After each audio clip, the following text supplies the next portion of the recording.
온실가스 감축을 위해 전 세계적인 노력이 이어지고 있는 가운데 우리나라도 그 노력의 일환으로 전기차 보급에 주력하고 있습니다. 보시는 바와 같이 LMC 오토모티브 연구의 통계에 따르면 지난해 전기차 글로벌 판매량이 약 780만 대에 달한다고 합니다. 예전에는 새벽에 자동차 소리랑 오토바이 소리가 너무 시끄러워서 잠도 제대로 못 잔 적도 너무 많았고 바깥에 매연이 너무 심해서 환기도 제대로 못 시켰었는데 요즘에는 전기차가 그래도 많이 늘어나서 전보다는 생활이 편해진 것 같아요. 내연기관 완전 퇴출이 본격적으로 시행되는 2030년을 기준으로 앞으로 전기차의 보급 대수는 기하급수적으로 늘어날 전망이라고 합니다. 그런데 말입니다.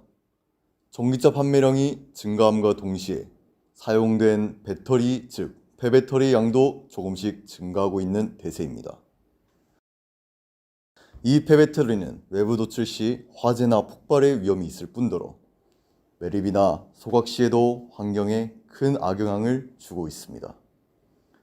국립환경과학원에 따르면 전기차에서 발생되는 폐배터리를 산화코발트, 리튬, 니켈 등을 1% 이상 함유한 유독물질로 분류하고 있습니다.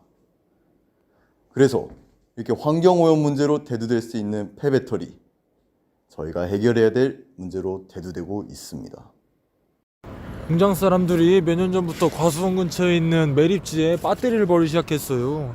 요새 안 그래도 농사가 잘 안 돼서 힘든데 요새는 수확량도 줄고 작물들도 예전보다 힘이 없는 느낌이에요. 민가에도 발생하는 문제점들, 과연 전문가들이 바라보는 해결책은 무엇일까요? 현재 배터리 제조에 필요한 니켈이나 리튬 등 이런 원자재 재료의 가격이 인상되고 있는 상황입니다. 그래서 이 폐배터리에 포함된 고가의 희유금속을 추출 및 재활용한다면 경제적이나 환경적인 차원에서 가치를 창출할 수 있을 것으로 보입니다. 안녕하십니까. 인합배터리 석사과정 오민경입니다. 저는 폐배터리 리사이클링 공정 과정에 대하여 간략히 설명드리도록 하겠습니다. 우선 가장 먼저 시행되는 것은 전처리 과정입니다. 폐 리튬이온 배터리를 수집하여 이를 완전 방전시키고 캐소드를 분리합니다. 분리된 캐소드를 수산화 나트륨에 담궈 알루미늄을 녹입니다. 알루미늄이 제거된 캐소드를 60도에서 24시간 드라잉, 610도에서 5시간 칼키네이션, 30분의 그라인딩 과정을 진행하여 줍니다. 다음으로는 습식 공정을 진행합니다.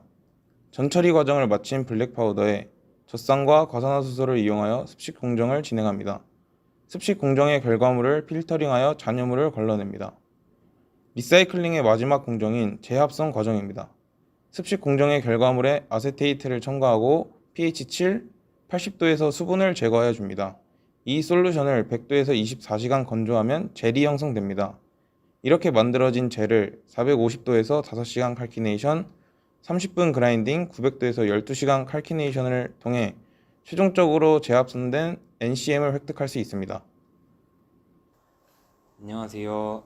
인하배터리 수석연구원 안치환입니다. 전기차의 보급이 늘어났고 그 수명이 다함에 따라서 최근 폐배터리가 급증할 것이라는 전망이 있습니다.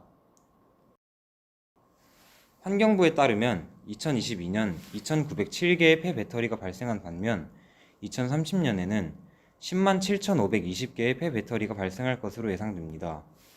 이에 따라 우리는 탄소 중립 정책에 맞춰 이러한 폐배터리를 반드시 재활용할 필요가 있습니다. 뿐만 아니라 영국 원자재 시장 조사 기관인 벤치마크 미네랄 인텔리전스에 따르면 2021년 리튬의 총 수요량이 45만 톤인 반면 만 톤의 공급 부족이 발생하였고 이러한 공급 부족은 2024년 15만 톤으로 확대될 것으로 추정됩니다. 또한 배터리의 원료로 사용되는 니켈의 경우 그 수요량이 2021년 11.5만 톤에서 2030년 121.3만 톤으로 급격히 증가하며 가격은 1년 사이 톤당 약 3만 달러가 증가하였습니다.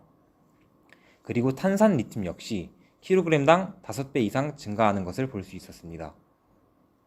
폐배터리량의 폭발적인 증가와 자원 고갈 및 자원의 불균형, 환경 문제 등을 고려하였을 때 폐배터리를 재활용하여 보다 안정적인 배터리의 공급과 친환경적인 사회가 이루어질 것이라고 생각합니다. 우리나라의 독립적인 배터리 재활용 산업이 활성화되면 중국과 같은 배터리 자원 보유국에 대한 의존도를 낮출 수 있습니다. 또한 국내 배터리 공급망 선순환에도 긍정적인 영향을 끼칠 것으로 예상이 됩니다. 다만 배터리 원자재 채굴 및 정제 과정에서 온실가스 발생은 피할 수 없습니다. 배터리의 선순환 체계가 확실하게 구축이 된다면 환경오염을 최소화하면서 자원에 대한 접근성을 높일 수 있을 것으로 예상이 됩니다. 자, 그러면 여러분들은 앞으로 마주할 전기차 시장 그리고 배터리 이에 대해서 과연 여러분들은 어떻게 바라보고 계신가요?